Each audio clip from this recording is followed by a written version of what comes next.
Bonjour à toutes et à tous, nous allons parler dans cette vidéo des tableaux de signes et on verra dans une seconde vidéo comment ça peut nous aider à résoudre certaines inéquations. Vous avez peut-être déjà entendu parler des tableaux de signes avec les fonctions affines. Le but ici est de savoir pour quelle valeur de x la fonction f est positive ou négative.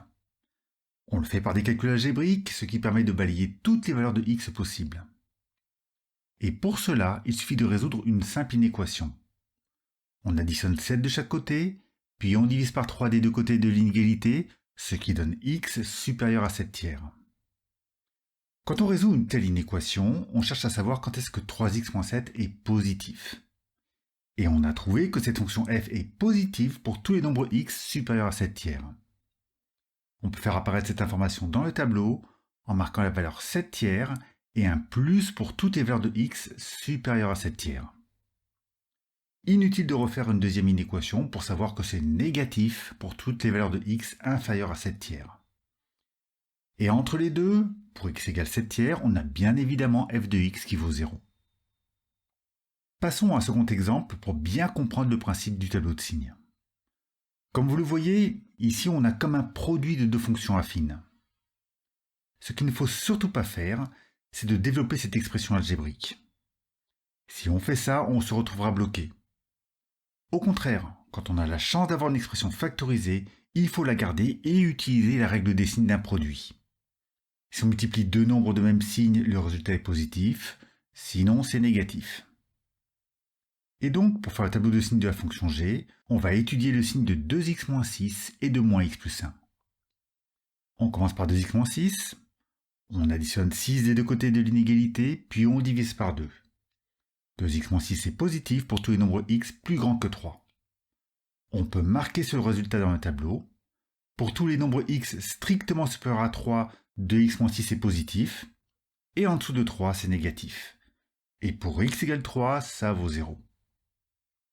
Même chose pour l'étude du signe de moins x plus 1. On soustrait un des deux côtés, puis on divise par moins 1 pour supprimer le signe moins devant le x. Mais attention, comme vous le voyez, en divisant par un nombre négatif, on retourne l'inégalité. Revoyez le cours sur les inéquations si vous vous sentez que vous n'êtes pas tout à fait au point. Et on a trouvé que moins x plus 1 est positif pour toutes les valeurs de x inférieures à 1. On fait apparaître cette valeur dans le tableau et on met un signe plus dans le tableau pour toutes les valeurs de x inférieures à 1. Au-dessus de 1, on met donc un signe moins entre moins 1 et 3 et entre 3 et plus l'infini. Et pour x égale 1, on met un 0 car si on remplace x par 1, alors moins x plus 1, ça fait 0. Regardons le signe de g sur ce premier intervalle allant de moins infini à 1. 2x moins 6 est négatif, moins x plus 1 est positif, donc d'après la règle des signes sur un produit, on trouve que g de x est négatif sur cet intervalle.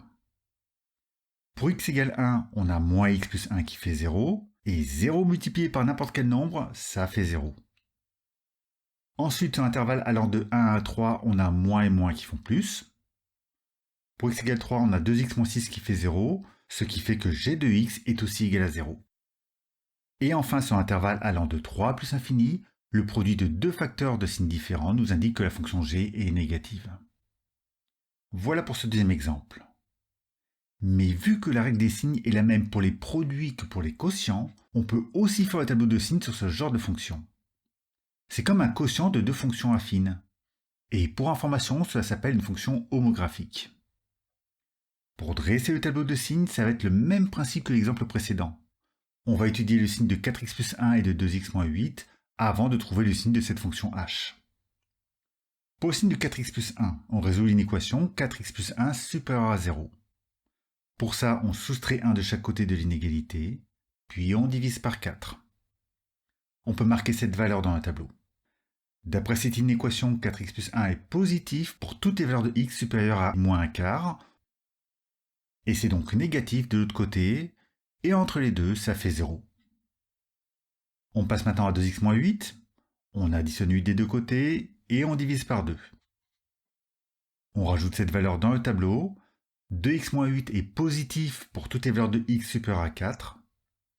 Pour toutes les valeurs inférieures à 4, c'est négatif, et entre les deux, ça fait 0. Maintenant, si on fait la règle des signes entre moins infini et moins un quart, on a moins et moins qui fait plus. Entre moins 1 quart et 4, ça fait moins. Et entre 4 et plus l'infini, ça fait plus. Pour x égale moins 1 quart, on a 4x plus 1 qui fait 0. Et 0 divisé par n'importe quoi, ça fera toujours 0. Par contre, pour x égale 4, on a un problème, car c'est 2x moins 8 qui fait 0. Et on ne peut pas diviser par 0. Cette valeur de x est une valeur interdite. Pour symboliser dans le tableau que c'est une valeur interdite, on met une double barre. Et c'est finalement la seule différence entre les deux tableaux de signes. Voilà pour ces deux exemples très classiques. Je vous propose maintenant d'essayer de faire le tableau de signes de ces deux fonctions. Mettez sur pause le temps de les rechercher. On regarde la correction. Le but est donc de faire le tableau de signes de cette fonction f1. On commence par étudier le signe de x plus 2. On soustrait 2 des deux côtés, et donc on voit que x plus 2 est positif si x est supérieur à moins 2. On place cette valeur dans le tableau. Si on est en dessous de moins 2, c'est négatif. Au-dessus, c'est positif. Et entre les deux, c'est 0. Pour 5x moins 1, on additionne 1 et on divise par 5 des deux côtés. On place cette valeur dans le tableau et on marque que 5x moins 1 est positif si x est supérieur à 1 sur 5. Donc, entre moins infini et moins 2, on a moins et moins qui fait plus. Pour x égale moins 2, f1 est égal à 0. Entre moins 2 et 1 sur 5, f1 est négative. Pour x égale 1 sur 5, on a 0. Et entre 1 sur 5 et plus l'infini, f1 est positive. Et regardez, si on trace cette fonction, on retrouve ces informations. Entre moins infini et moins 2, on est au-dessus de l'axe des abscisses. Entre moins 2 et 1 sur 5, on est en dessous de l'axe des abscisses. Et après, on est de nouveau au-dessus. On passe à la dernière fonction. On va étudier le signe de 4 moins x et de 2x plus 4 avant de passer au signe du quotient des deux. Pour 4 moins x, on commence par soustraire 4 des deux côtés. Et pour avoir x, on divise ou on multiplie par moins 1. Et attention, dans ce cas, on retourne l'inégalité. On place cette valeur de x. On vient de voir que 4 moins x est positif si x est inférieur à 4. On marque cette information. De l'autre côté, c'est négatif. Et entre les deux, on passe par 0. Pour le signe de 2x plus 4, on soustrait 4 des deux côtés et on divise par 2, ce qui donne x supérieur à moins 2. On marque cette nouvelle valeur de x dans le tableau. 2x plus 4 est positif pour x supérieur à moins 2. Et c'est donc négatif en dessous. Et on passe par 0 pour x égale à moins 2. Le signe de f2 sur le premier intervalle est négatif. Entre moins 2 et 4, c'est positif. Et entre 4 et plus l'infini, c'est négatif. Faites attention, pour x égale moins 2, on a une valeur interdite, car on ne peut pas diviser par 0. Toujours pas. Par contre, pas de problème pour x égale 4. 0 divisé par n'importe quoi, ça fait 0. Et regardez sur la représentation graphique de la fonction ce que ça donne. Entre moins infini et moins 2, la courbe est en dessous de l'axe des abscisses. La fonction est donc négative. Pour x égale moins 2, on a la fameuse valeur interdite qui fait que la courbe ne passe pas.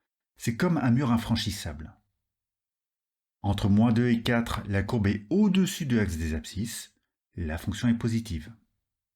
Entre 4 et plus l'infini, la fonction est négative, ce qui se voit au fait que la courbe repasse sous l'axe des abscisses. Et pour x égale 4, la courbe croise l'axe des abscisses. C'est la traduction graphique du fait que la fonction f2 s'annule pour x égale 4. Voilà pour les tableaux de signes. Et dans la prochaine vidéo, je vous montrerai donc comment les utiliser pour résoudre une inéquation.